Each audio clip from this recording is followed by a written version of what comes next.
Fala, amantes da engenharia! Meu nome é Gustavo Pereira e eu tenho uma pergunta para te fazer. O que um pátio de demolição, um show de rock e a portaria de um prédio têm em comum? Você não sabe? A verdade é que cada um deles usa eletroímãs, que são dispositivos que criam um campo magnético através da aplicação de eletricidade. Pátios de demolição empregam eletroímãs extremamente poderosos para mover peças pesadas de sucata ou até mesmo carros inteiros de um lugar para o outro. Sua banda favorita usa eletroímãs para amplificar o som que sai de seus alto-falantes.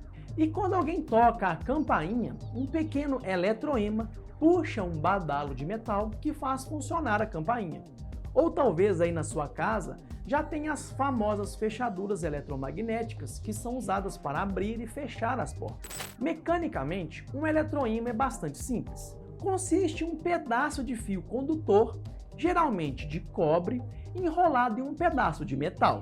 Como o monstro de Frankenstein, isso parece pouco, mais do que uma coleção solta de peças até a eletricidade entrar em cena. Mas você não precisa esperar uma tempestade para dar vida a um eletroímã. Basta apenas uma corrente introduzida, seja de uma bateria ou de outra fonte de eletricidade, fazendo com que ela flua através desse fio. Isso cria um campo magnético ao redor do fio enrolado, magnetizando o metal como se fosse um ímã permanente. Os eletroímãs são úteis porque você pode ligar e desligar o eletroímã, interligando ou interrompendo o circuito respectivamente. O eletroímã funciona da mesma forma, só que ele é temporário e só funciona enquanto existe corrente elétrica fluindo para formar o campo magnético. A campainha é um bom exemplo de como os eletroímãs podem ser usados em aplicações onde os ímãs permanentes simplesmente não fariam sentido. O trabalho de Maxwell foi responsável por muitos dos princípios científicos em ação, mas ele não foi o primeiro cientista a experimentar a eletricidade e o magnetismo. Quase 50 anos antes, Hans Christian Ørsted descobriu que uma bússola que ele estava usando reagia quando uma bateria de seu laboratório era ligada e desligada. Isso só aconteceria se houvesse um campo magnético presente para interferir na agulha da bússola.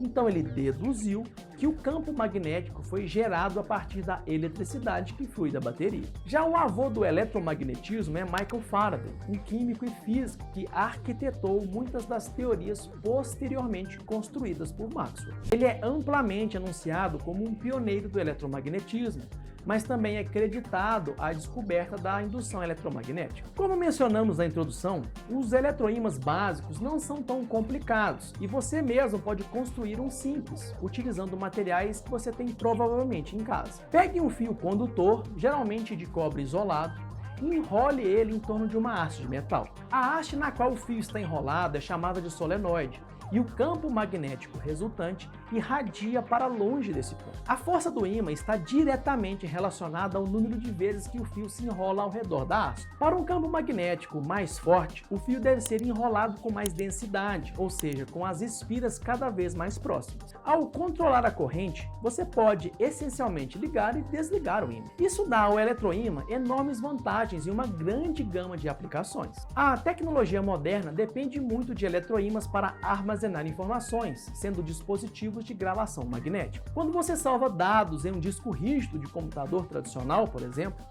pequenos pedaços de metal magnetizados são incorporados em um disco em um padrão específico para salvar informações. Então, o que torna isso um eletroímã? A corrente que atravessa os circuitos do computador magnetiza esses minúsculos pedaços de metal. Os eletroímãs também abriram o caminho para realmente aproveitar o potencial da eletricidade em primeiro lugar. Em aparelhos elétricos, o motor se move porque a corrente que flui da tomada produz um campo magnético. Não é a eletricidade em si que alimenta o motor, e sim o eletromagnetismo. A força do ímã cria um movimento rotacional, o que significa que eles giram em torno de um ponto fixo, semelhante à maneira como um pneu gira em torno de um eixo. De simples dispositivos, estamos passando para algumas das máquinas mais complexas já construídas, para ver como os eletroímãs estão sendo utilizados para desvendar as origens do universo. Aceleradores de partículas são máquinas que impulsionam partículas carregadas,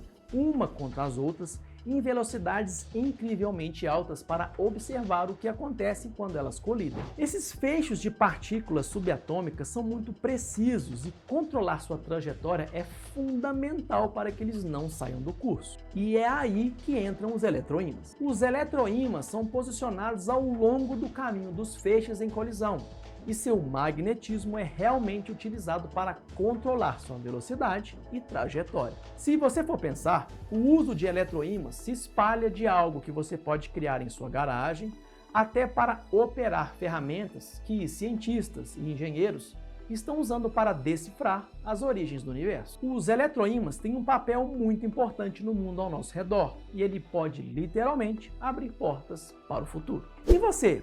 Onde encontra eletroímãs no seu dia a dia? Já pensou em montar um